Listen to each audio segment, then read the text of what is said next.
Shalom teman-teman. Selamat beribadah bersama-sama hari ini. Perkenalkan, aku Ko Reynard. Kalau Ko Yongki udah familiar dong ya. Kita beribadah bersama dalam sekolah minggu GKA Elion versi online. Mari kita berdoa yuk. Selamat pagi Bapak, kami ucap syukur Tuhan. Tuhan masih memberikan kami kesempatan Tuhan beribadah meskipun versi online. Kami serahkan dari awal hingga akhir dalam tangan-Mu. Dalam nama Tuhan Yesus kami sudah berdoa dan mengucap syukur. Amin. Kenapa Ko Renat? Iya kok bosen nih. Bosen aku dengan kondisi sekarang ini. Kenapa? Ya sekolah online gini kok bosenin. Tugas numpuk, terus bentar lagi ada ujian. Jadi maunya gimana? Mau berhenti sekolah aja tak? Bukan gitu sih kok, tapi gimana ya? Kore. Semua orang sekarang menghadapi situasi yang sama. Kalau yang sekolah aja mengeluh, bayangin guru yang mengajar gimana? Apalagi kalau gurunya punya anak yang sekolah kayak Kore gini. Enak kali ya, kalau udah bisa kerja, nggak perlu sekolah. Kore, yang bekerja sekarang juga banyak yang mengalami susah. Kayak Ko Yongki sekarang, toko lagi sepi banget. Apalagi pengeluaran setiap hari keluar. Apalagi Koko punya anak kembar. Wah, ternyata Ko Yongki juga ada pergumulan ya. Bahkan loh, lebih susah. Tapi kenapa Koko nggak mengeluh? Kore, kalau kita cuma fokus sama susahnya, kita makin sumpek dan banyak mengeluh. Tapi kalau kita ingat hidup ini, Tuhan yang memberi dan memelihara, kita akan hidup semangat, beriman, dan bersyukur. Oh, I see. Thanks Ko Yongki. Nah guys, bener nih. Ayo kita ubah mindset. Kita datang pada Tuhan dengan hati bersyukur.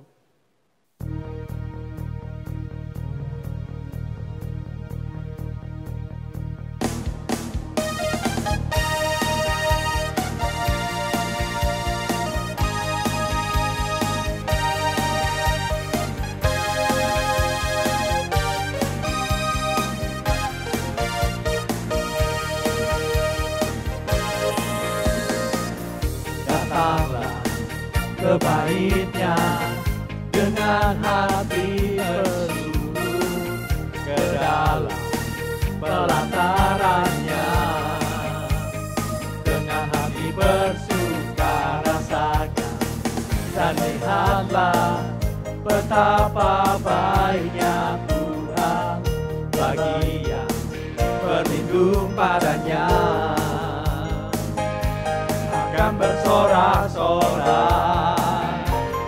Akan bersorak-sorai, bersyukurlah kepada Tuhan, sebab Dia baik, bahwasanya untuk selamanya, kasih setianya. Bersyukurlah kepada Tuhan, sebab Dia baik, bahwasanya untuk selamanya, kasih setianya.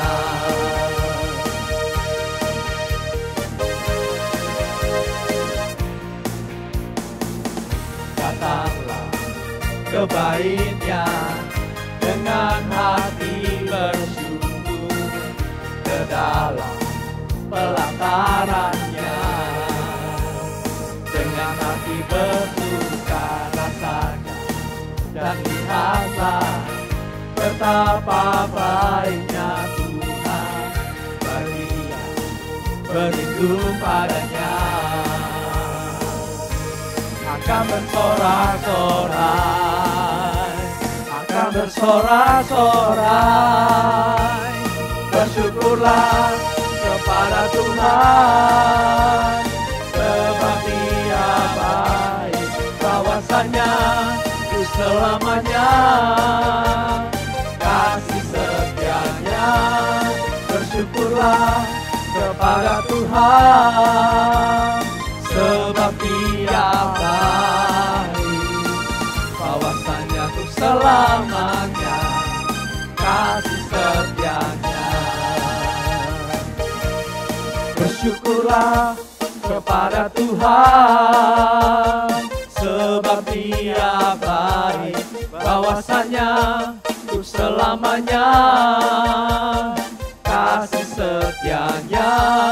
Bersyukurlah kepada Tuhan, sebab Dia baik.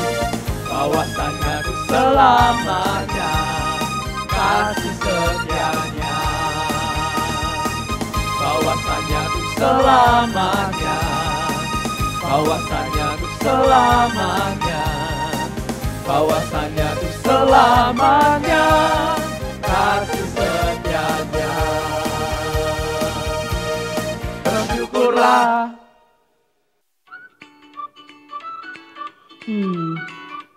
Wah, ibadahnya tinggal berapa lagi sih? Aduh, masih 15 menit lagi. Ayo Kore, ibadahnya kok gitu sih? Ya, soalnya kan online kok. Juga sendirian lagi ibadahnya. Kan yang penting hatinya kan kok. Kore, sikap kita justru menunjukkan isi hati kita. Kalau Kore lagi ngomong sama orang, apa Kore nanggapinya sambil ngop-ngop gini? Atau coba nih, misal Kore berhadapan sama yang Kore hormati. Masa sambil rebahan gini Kore? Enggak juga sih kok. Guys, kita beribadah pada Tuhan yang tidak kelihatan. Tapi ingat, Dia selalu ada. Yuk tunjukin sikap penyembahan yang mencerminkan isi hati yang bersyukur buat kebahagiaan Tuhan. Iya ya, thanks kok udah ngingetin hal sepenting ini. Guys, yuk kita sama-sama siapin hati untuk mendengarkan firman Tuhan. Kita mohon Roh Kudus untuk menyelidiki hati kita dan meresponi kebaikan Tuhan melalui lagu Tetap Setia.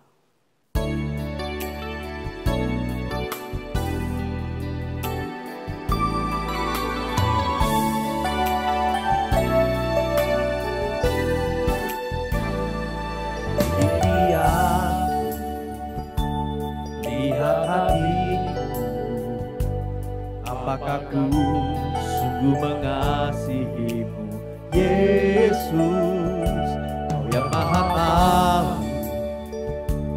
dan menilai hidupku. Tak ada yang tersembunyi bagimu. Aku lihat kebaikanmu yang tak pernah habis di hidupku. Ku berjuang sampai akhirnya Kau dapati aku tetap setia.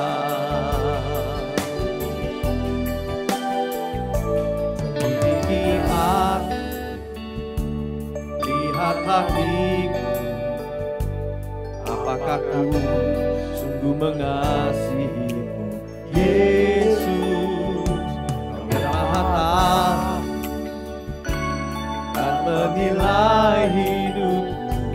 Tak ada yang tersembunyi bagimu. Aku lihat kebaikanmu yang tak pernah habis di hidupku. Ku berjuang sampai akhirnya Kau dapati aku tetap setia. Aku lihat kebaikanmu yang tak pernah habis di hidupku. Ku berjuang sampai akhirnya Kau dapati aku tetap setia. Ku berjuang sampai akhirnya Kau dapati aku tetap setia.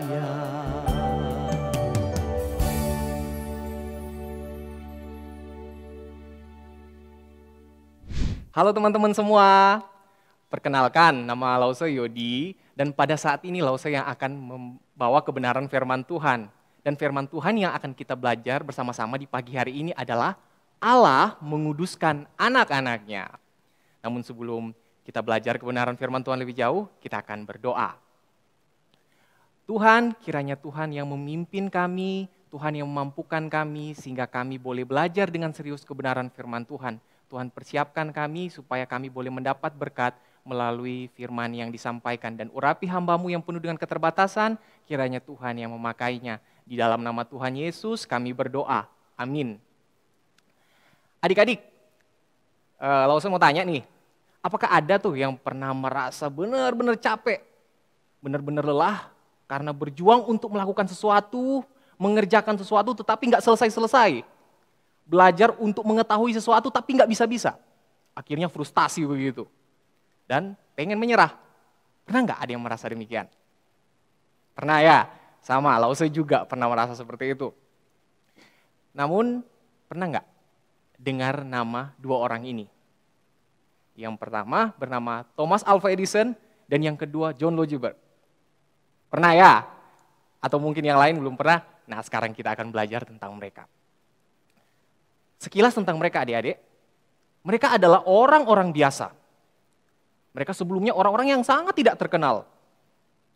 Dan sampai satu ketika mereka berjuang serius untuk menemukan sesuatu yang belum pernah dicoba di mana-mana. Dan dengan tekun, melewati beberapa kegagalan, dan akhirnya mereka menemukan hal-hal yang luar biasa. Bapak Thomas Alva Edison, dia menemukan bola lampu. Yang John Logie Baird, dia menemukan TV. Dan mereka akhirnya menjadi orang yang begitu terkenal. Tapi lebih daripada itu, sebelum mereka terkenal, kita harus melihat mereka adalah orang-orang biasa sebelumnya. Nah, melalui hal itu kita bisa belajar bahwa tanpa ketekunan, kita tidak akan bisa memperoleh sesuatu. Yang berikutnya, lalu saya mau tanya, kalau seandainya kita bertekun untuk berbuat baik, kita bertekun untuk menolong orang, kira-kira sanggup enggak kita mendapatkan keselamatan kalau tujuan kita berbuat baik adalah untuk memperoleh keselamatan? Tujuan kita berbuat benar adalah untuk memperoleh keselamatan. Kira-kira bisa tidak? Tentu tidak. Kenapa? Karena kita sama-sama percaya kalau bukan anugerah dari Tuhan Yesus, kita nggak mungkin bisa mendapat keselamatan. Namun dalam hal ini, yang jadi pertanyaan berikutnya, kira-kira kalau saya diselamatkan bukan karena usaha dan jeripaya saya, apakah butuh tuh saya harus hidup kudus, saya harus hidup benar di mata Tuhan? Kan toh juga saya udah diselamatin.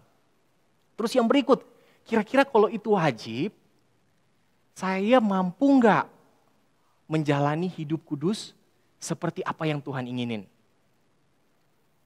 Nah, sebelum kita belajar lebih jauh lagi, mari kita baca sama-sama kebenaran firman Tuhan. Dari Roma 8 ayat 13 dan 14.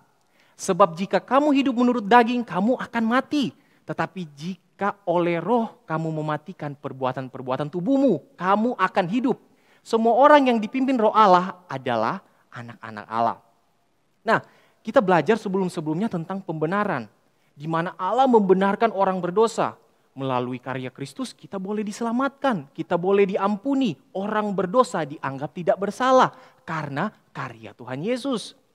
Namun dalam hal ini kita belajar tentang poin penting. Karya Allah menguduskan anak-anaknya. Pengudusan memisahkan kita dari rupa-rupa kebiasaan-kebiasaan buruk kita. Dan ini merupakan proses seumur hidup. Dan bukan kita yang mengerjakan bagi diri kita sendiri, tetapi roh Allah yang memampukan kita adik-adik. Jadi sekali lagi, kita nggak bakalan mampu. Namun roh Allah lah yang mendorong kita supaya kita bisa menjadi anak-anak Tuhan yang serupa dengan Kristus.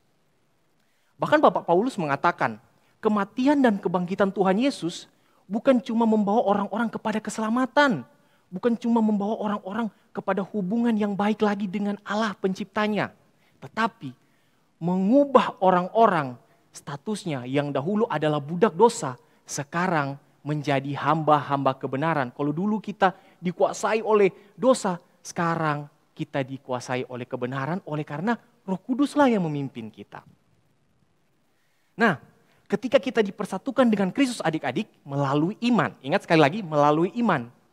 Kita dengan hidup kita yang lama yang penuh dengan keberdosaan itu telah tersalib bersama-sama dengan Kristus. Kita yang penuh dengan dosa yang sebelumnya adalah layak untuk dihukum, sekarang tidak lagi. Bukan karena perbuatan baik, tetapi karena Kristus melalui kematian dan kebangkitannya. Kita boleh mendapatkan kebebasan yang sejati dan boleh memiliki kebebasan bukan untuk melakukan kejahatan, tetapi untuk mentaati Allah kita dan melayani Tuhan kita yang baru. Tuhan kita yang baru siapa? Allah Tritunggal kita. Allah Bapa, Allah Anak, dan Allah Roh Kudus. Kalau dulu Tuhan kita adalah dosa kita, keinginan-keinginan daging kita, sekarang telah berubah oleh karena Tuhan Yesus. Nah, ketika Allah membenarkan kita adik-adik, dia juga memulai proses pengudusan. Nah, proses pengudusan dalam hal ini adik-adik, bukan suatu hal yang gampang. Karena kita harus bergumul melawan kebiasaan-kebiasaan buruk. Namun perlu kita mengerti, di dalam pembenaran, Allah memang mengampuni dosa-dosa kita dan menerima kita sebagai orang benar. Tetapi harus ingat, di dalam pengudusan, Allah membebaskan kita dari perbudakan dosa. Dan secara bertahap, mengubah kita menjadi pribadi seperti Kristus. Tetapi bukan pada saat adik-adik dan Lause percaya terus langsung berubah. Tidak tentunya. Ada akan melewati proses pengudusan. Allah membenarkan kita pada satu titik tertentu dan Roh Kudus mendiami kita. Kemudian Roh Kudus mengerjakan progres pengudusan itu di dalam kehidupan kita. Nah, ketika kita percaya kepada Kristus, kita adik-adik hidup di dalam peperangan. Tetapi bukan perang membawa senjata melawan musuh-musuh. Emang siapa musuh kita? Kita berperang melawan musuh-musuh. Musuh-musuh kita adalah dosa-dosa, kebiasaan-kebiasaan lama kita adik-adik. Karena kebiasaan lama-lama kita itu waktu kita percaya Tuhan Yesus belum tentu hilang. Memang dosa kita diampuni, tapi kebiasaan-kebiasaan kita masih ada. Dan kita harus berperang melawan itu semua. Namun kita tidak bisa berperang sendiri. Kita butuh pertolongan Roh Kudus. Selama kita masih hidup di dalam dunia, kita akan tetap hidup di dalam peperangan itu. Kita akan diperhadapkan dengan rupa-rupa keinginan yang akan mempengaruhi kita. Ayo yuk kita bolos sekolah, ayo kita nggak usah ikut sekolah minggu, ayo main gadget aja, kita nonton YouTube. Ada video-video yang baru nih yang pengen saya bagiin. Nah, kita harus melawan itu semua. Dan dalam hal ini kita tidak bisa sendiri. Kita butuh pertolongan Roh Kudus. Dan yang berikut, orang percaya ketika telah menerima Yesus, kita dikuduskan, kita dipisahkan dari hidup kita yang lama. Dan itu adalah karya Roh Kudus adik-adik. Orang percaya memiliki hati yang baru. Dia membenci dosa, tulus menyesal karena telah berbuat dosa. Kalau dulu kita itu ketika berbuat dosa kita nggak menyesal tuh. Udah lawan orang tua, udah lawan guru, kita omong-omong kata-kata yang kasar kepada teman-teman, kita nggak menyesal. Tetapi pada saat kita udah percaya Kristus, Roh Kudus bekerja di dalam diri kita, sekalipun kita juga bisa jatuh di dalam dosa, tetapi kita akan segera menyesal. Kita akan segera menyesal dan kita sadar bahwa kita telah menyakiti hati Tuhan. Kita bukan cuma menyakiti hati sesama kita, tetapi kita menyakiti Allah yang telah menebus kita dari setiap hukuman yang akan datang kepada kita. Dan yang berikut, kita akan mampu mengasihi. Kita bukan cuma mampu mengasihi ibu bapak kita, kakak adik kita akan mampu mengasihi siapapun. Begitupun kita akan mampu mengasihi Allah kita. Jadi kita bukan memiliki lagi kasih yang eksklusif. Saya hanya mengasihi orang-orang tertentu, tidak. Saya mengasihi Tuhan cuma karena saya pengen sesuatu dari Tuhan, tidak. Tetapi saya mengasihi Tuhan karena Dia adalah kasih dan Dia memberikan kasih itu kepada saya sehingga saya mampu mengasihi Allah. Nah, yang berikut, kita mampu juga percaya kepada Allah sungguh-sungguh bahwa Dialah yang menuntun kita, Dia yang menopang kita dan kita mampu mentaati Dia. Nah, adik-adik, di dalam hal ini sekali lagi itu hanya oleh karya Roh Kudus. Tanpa karya Roh Kudus yang bekerja di dalam diri kita, kita tidak akan sanggup melakukan itu semua. Tapi orang Kristen adik-adik tetap masih akan ada bergumul di dalam dosa. Pernah gak sih berpikir begini ya, Tuhan kan udah selamatkan saya. Terus karena kita punya pola pikir seperti ini, kalau Tuhan telah menebus saya menjadi orang yang kebal dengan dosa. Tetapi saya sekarang kok masih berbuat dosa ya? Saya masih melakukan pelanggaran. Saya sedih. Nah, apakah dengan demikian kita bisa langsung jatuh dan kita tidak bisa bangkit lagi? Tentu tidak. Firman Tuhan tidak pernah berbicara demikian. Firman Tuhan berbicara ketika orang-orang telah percaya Tuhan Yesus, orang-orang telah dibenarkan Tuhan Yesus, orang-orang yang percaya itu mengalami progres pengudusan. Dia hidup di dalam kehendak Allah, tetapi bukan berarti dia tuh sudah kebal dengan dosa, tidak. Dia masih punya potensi untuk jatuh. Tetapi Tuhan tidak akan pernah biarkan dia untuk hidup senang-senang di dalam dosa. Roh Kudus akan mengusik pikirannya untuk menyadarkan dia bahwa dia udah terpeleset, dia udah terlalu jauh. Bahkan Bapak Rasul Paulus, seorang rasul yang besar, namanya dikenal oleh semua orang Kristen pun mengatakan demikian. Sebab kehendak memang ada di dalam aku, tetapi bukan hal yang baik yang aku perbuat. Nah, sama halnya juga dengan kita. Kita memang ingat-ingat, saya pengen melakukan yang baik, saya pengen melakukan yang baik. Saya nggak mau melawan guru saya nggak mau melawan lause-lause saya nggak mau melawan orang tua saya. Tetapi ketika kita udah memikirkan begitu, bukan apa yang kita pikirkan yang kita lakukan, tetapi apa yang kita tidak pikirkan. Tiba-tiba kita mulai langsung marah. Ketika ditegur sedikit pada waktu kita berbuat salah, kita langsung ngamuk. Namun, karena ada Allah Roh Kudus yang bekerja, kita mulai terfikirkan, iya, saya salah. Dan di sini ada kabar baik adik-adik. Bapak Paulus mengingatkan, sekarang tidak ada penghukuman bagi mereka yang ada di dalam Kristus. Nah, ini adalah satu ungkapan syukur kita yang seharusnya kita limpahkan kepada Allah. Kenapa? Karena bukan oleh perbuatan baik ternyata kita itu diselamatkan. Tetapi oleh karena karya Kristus, namun kita memiliki tanggung jawab untuk hidup kudus sesuai dengan kehendak Tuhan. Kita tidak berjalan sendiri adik-adik. Kita tidak hidup sendiri di dalam perjuangan peperangan itu. Kita ada bersama dengan Allah kita. Kita tidak perang sendiri melawan dosa. Roh Kuduslah yang bekerja bersama kita. Roh Kudus memampukan kita melawan nafsu dosa kita, melawan keinginan-keinginan jahat kita, mematikan kebiasaan-kebiasaan berdosa kita, dan mencari kekudusan Allah. Apa itu mencari kekudusan Allah? Kita berusaha hidup sesuai dengan perintah Allah. Perintah Allah yang mana? Kita buka Alkitab dan semua itu adalah perintah Allah yang harus kita lakukan, yang harus kita taati. Kita taati Allah dan kita akan mampu juga mentaati siapa saja. Jadi melalui hal tersebut kita bisa mengetahui akhir dari pertempuran kita melawan setiap kejahatan-kejahatan iblis yang mau menghancurkan kita. Pasti kita akan menang. Karena apa? Bukan kita yang berperang, tetapi Roh Allah lah yang berperang melalui hidup kita. Nah, di sini kita bisa melihat peran Roh Kudus ternyata memampukan kita untuk hidup kudus adik-adik. Roh Kudus juga memampukan kita supaya kita percaya kepada Kristus. Jadi tanpa karya Roh Kudus tidak ada seorang pun yang bisa percaya kepada Kristus. Nah, Roh Kudus juga memampukan kita untuk bangun dari keterpurukan. Ketika kita udah jatuh tuh, kita udah mulai merasa, aduh saya bukan anak Allah, saya udah berbuat dosa. Tidak, Roh Kudus mengangkat kita, memampukan kita untuk bangkit. Dia mulai mengingatkan kita kembali betapa besar karya agung Allah itu di dalam hidup kita. Nah, di sini ada perbedaan tentang orang-orang yang percaya dan orang tidak percaya. Orang-orang yang mengalami progres pengudusan dan tidak adik-adik. Orang-orang yang tidak percaya itu selalu memiliki pemikiran yang memusuhi Allah, menghujat Allah kita. Selalu bilang, apa sih Allah itu? Masa Allahnya orang Kristen tersalib? Kan itu lambang hina tuh. Nah, ini pikiran-pikiran orang yang tidak percaya, yang menjadi musuh-musuh Allah. Mereka menolak aturan-aturan Allah. Lebih baik saya senang-senang, saya hidup dengan sesuka hati saya pengen mau melakukan apa aja, terserah saya bebas. Nah, mereka memiliki pola pikir yang bebas seperti sebebas-bebasnya, bebas melakukan apa aja sampai melakukan dosa. Padahal kan kebebasan bukan seperti itu. Lalu saya gambarkan, ikan ketika dia bebas, dia bukan bebas berenang di darat. Tetapi ikan ketika dia bebas berenang di dalam air. Sama halnya dengan kita, ketika kita bebas, bukan kita bebas melakukan dosa, tetapi kita bebas melakukan apa yang Tuhan kehendaki. Dan inilah orang-orang yang sering memusuhi Allah. Mereka maunya itu selalu menghujat Allah. Hidup mengikuti kehendak diri yang penuh dosa. Tetapi beda dengan kita, orang-orang yang percaya. Orang yang percaya mengarahkan hidupnya kepada Kristus, mengarahkan kehendaknya kepada Allah, dan ikuti setiap apa yang Allah perintahkan. Dia mencerminkan karakter Kristus di dalam dirinya melalui karya Roh Kudus. Bukan percaya Kristus langsung berubah, tidak. Ada proses. Semakin hari kita semakin ke arah yang lebih baik.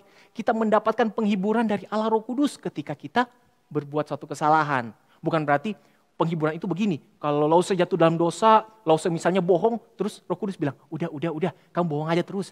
Allah seneng kok. Bukan yang seperti itu. Tetapi Roh Kudus mendorong kita untuk bangkit, mengingatkan kita supaya kita menyesal setiap pelanggaran-pelanggaran yang telah kita lakukan. Nah, juga memampukan kita untuk bertahan di dalam masa-masa sukar. Seperti di masa pandemi sekarang ini tuh kan semua orang merasa, aduh kok Tuhan jahat ya, kok Tuhan tinggalin kita ya, kok Tuhan abain kita ya. Kok di mana Allah yang penuh kasih itu? Nah, ternyata adik-adik Roh Kudus juga berperan di dalam hal ini. Dia mengingatkan kembali kita, meneguhkan iman kita dengan membuat kita percaya bahwa setiap masa sulit yang kita alami, Tuhan tidak sekali-kali meninggalkan kita. Dan siapa yang mampu mengingatkan itu bagi kita? Yaitu Allah Roh Kudus. Allah Roh Kudus selalu membangunkan semangat iman kita untuk tetap percaya kepada Tuhan dan mengikuti setiap perintah Tuhan, percaya setiap firman Tuhan dan melakukan apa yang Tuhan kehendaki. Nah, itu yang berikutnya, Lause punya pertanyaan-pertanyaan penting. Ini menjadi perenungan bagi kita. Sudahkah kita menyadari selama ini apa karya Roh Allah? Apa karya Roh Kudus di dalam hidup kita ketika kita percaya kepada Tuhan Yesus? Dan sudahkah kita menyerahkan diri kita sepenuhnya total kepada Allah untuk dibentuk agar bisa menjadi serupa dengan Kristus? Sudahkah? Yakinkah kita akan keselamatan yang telah Allah anugerahkan kepada kita? Apakah kita udah betul-betul yakin bahwa hanya melalui karya Allah Tritunggal kita bisa diselamatkan? Dan ketika kita diselamatkan adik-adik, kita bukan berarti orang yang bebas untuk melakukan apa saja. Tetapi kita bebas untuk melakukan kehendak Allah melalui karya Roh Kudus yang bekerja di dalam diri kita. Mari kita berdoa. Tuhan, kami berterima kasih. Tuhan Yesus baik bagi kehidupan kami. Ketika Tuhan Yesus naik ke sorga, Tuhan Yesus mengutus Roh Kudus untuk memimpin kami. Agar kami boleh hidup sesuai dengan kehendak Tuhan. Tuhan, kami percaya Tuhan tidak pernah meninggalkan kami. Roh Kudus selalu memampukan kami ketika kami jatuh bangun di dalam dosa. Karena Roh Kudus adalah Allah yang tidak pernah meninggalkan anak-anaknya, yang memampukan anak-anaknya untuk hidup. Sehingga semakin hari semakin serupa Kristus. Sekali lagi kami berterima kasih, di dalam nama Tuhan Yesus kami berdoa. Amin. Nah, sekarang kita akan membaca ayat hafalan kita yang terambil dari Roma 8 ayat ke-14. Lalu saya bacakan untuk kita semua. Semua orang yang dipimpin Roh Allah adalah anak Allah. Sekali lagi lalu saya bacain. Semua orang yang dipimpin Roh Allah adalah anak Allah. Inilah ayat hafalan kita. Guys, orang yang bersuka cita itu pasti tampak dari ekspresi dan tuturnya. Kayak ini nih. Katanya sama seperti orang yang bersedih, juga kelihatan dari raut wajahnya. Nih. Betul itu guys, orang yang sudah menerima kemurahan Tuhan dan dikuduskan, tentu akan bersuka cita karena hidup ini penuh perkenanan Tuhan. Dia amat mengasihi Koko dan kamu. Let's praise Him guys. Joyful, we adore Thee.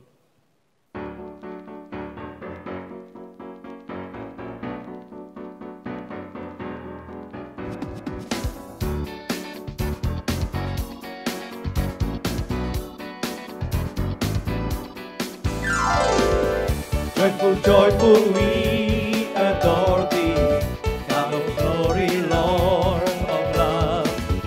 Hearts unfold like flowers before Thee, offering to the Son above.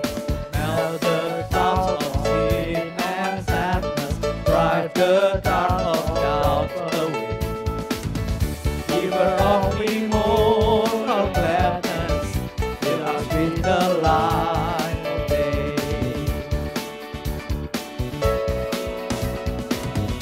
Sukacitaku sembahkan hanya pada Tuhanku. Hatiku bagaikan bunga mekar karena sinarnya. Awan mau ketakutan dienyakan olehnya. Di padaku sukacita, hatiku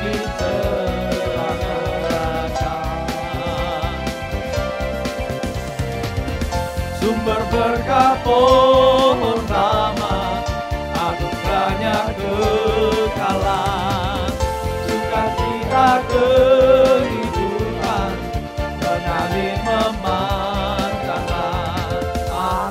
Tuhan bersaudara, hidup dalam kasih-Nya.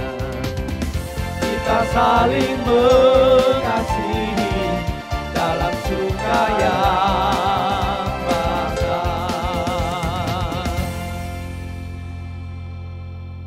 Guys, sampai di sini ibadah kita. Sampai jumpa kembali minggu depan di Sekolah Minggu GKI Lyon versi Online. Semangat ya. God bless you. Bye.